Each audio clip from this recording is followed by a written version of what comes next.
Hello friends, welcome back to my channel. Mahabharat काल में युद्ध कला में सिर्फ मल्ल युद्ध ही नहीं होता था, बल्कि सभी तरह के शस्त्रों को चलाना भी सिखाया जाता था, जिसमें खास रूप से तीरंदाजी पर जोर दिया जाता था। कर्ण जानता था कि परशुराम से ब्राह्मण को अपने शिष्य के रूप में स्वीकार करेंगे। सीखने की चाहत में उसने एक नकली जनेऊ धारण किया और एक ब्राह्मण के रूप में परशुराम के पास चले गए। परशुराम ने उसे अपना शिष्य बना लिया और जो सब कुछ सीखा था वे जानते थे। कर्ण बहुत जल्दी सीख गया। किसी भी अन्य शिष्य में उस तरह का स्वाभाविक गुण और क्षमता नहीं थी। परशुराम उससे बहुत खुश हुए। उन दिनों परशुराम काफी बूढ़े हो चुके थे। एक दिन जंगल में अभ्यास करते समय परशुराम बहुत थक गए। उन्होंने कर्ण से कहा वे लेटना चाहते हैं। कर्ण बैठ गया ताकि परशुराम कर्ण की गोद में अपना सिर रख पाए। फिर परशुराम सो गए। तभी एक खून चूसने वाला कीड़ा कर्ण की जांघ में घुस गया और उसका खून पीने लगा। उसे भयंकर कष्ट हो रहा था और उसके जांघ से रक्त की धारा बहने लगी। वह अपने गुरु की नींद को तोड़े बिना उसके कीड़े को हटा नहीं सकता था, लेकिन अपने गुरु की नींद को तोड़ना नहीं चाहता था। धीरे धीरे रक्त की धारा परशुराम के शरीर तक पहुंची और इससे उनकी नींद खुल गई। परशुराम ने आंखें खोलकर देखा कि आसपास बहुत खून था। परशुराम बोले, यह किसका खून है? कर्ण ने बताया, यह मेरा खून है। फिर परशुराम ने कर्ण की जांघ पर खुला घाव देखा। खून पीने वाला कीड़ा कर्ण की मांसपेशी में गहरा प्रवेश कर चुका था, फिर भी वह बिना हिले डुले वहीं बैठा था। परशुराम ने उसकी ओर देखा, बोले, तुम ब्राह्मण नहीं हो सकते। अगर तुम ब्राह्मण होते तो एक मच्छर के काटने पर भी तुम चिल्लाने लगते। इतना दर्द सहन करके भी स्थिर बैठे रहना, ऐसा तो कोई क्षत्रिय कर सकता है।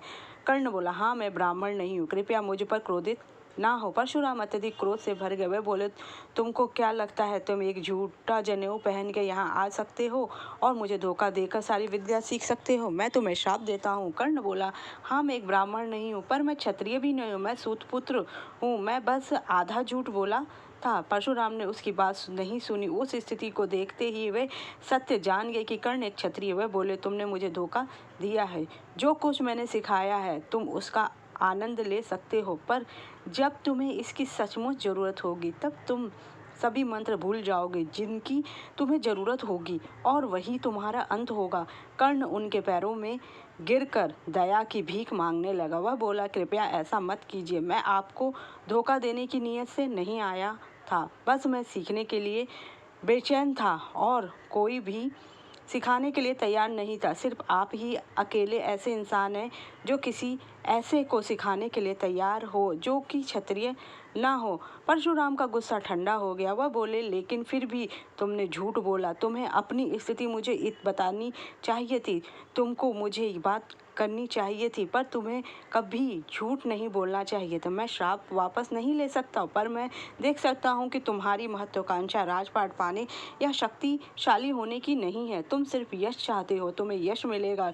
लोग हमेशा तुम्हें एक यशस्वी योद्धा की तरह याद करेंगे, पर तुम्हारे पास कभी शक्ति या साम्राज्य नहीं होगा और तुम कभी महान धनुर्धर के रूप में नहीं जाने जाओगे, पर तुम्हारा यश हमेशा बना रहेगा जो तुम्हारी चाहत थी। इस श्राप को लेकर कर्ण भटकता रहा। वह शिष्य शिक्षा पाकर खुश था, खुद के सामर्थ्य को लेकर भी बहुत खुश था, पर वह इसे कभी प्रदर्शित नहीं कर सकता था क्योंकि सिर्फ क्षत्रिय ही युद्ध या प्रतियोगिता में भाग ले सकते थे। वह आंखें बंद करके किसी भी चीज पर निशाना लगा सकता था, पर अपने कौशल को प्रदर्शित नहीं कर सकता था। उसे बस यश की चाहत थी और उसे यश प्राप्त नहीं हो रहा था। उदास होकर वह महाभारत का युद्ध शुरू होता है तो मरते हुए कर्ण को परशुराम जी ने बताया कि विजय से उसे कुछ मिलेगा नहीं, क्योंकि पांडवों का अधिकार है और उसे अपने भाग्य से समझौता कर लेना चाहिए। साथ ही यह भी कि वह दानवीर है और वीरों की सभा में उसका नाम सम्मान से लिया जाएगा, लेकिन उसके झूठ के कारण उसे विद्या भूलने का श्राप मिला था। परशुराम ने कहा कि वासुदेव कृष्ण के होते हुए कर्ण के जीतने से कुछ नहीं मिलेगा, क्योंकि विजय का अधिकार केवल पांडवों का है। कर्ण को अपने भाग्य क्षत्रिय होते हुए भी समझौता स्वीकार करना पड़ेगा। उन्होंने कर्ण को याद दिलाया कि वह दानवीर हैं और मृत्युलोक या स्वर्ग लोक में भी जब भी वीरों की सभा होगी उसका नाम बड़े सम्मान के साथ और आदर के साथ खड़े होकर लोग जय जयकार करेंगे। कर्ण ब्राह्मण के रूप में उनसे शिक्षा पाते। अगर आपको मेरी जानकारी अच्छी लगी तो मेरे चैनल को लाइक सब्सक्राइब शेयर कीजिए। जय श्री कृष्ण।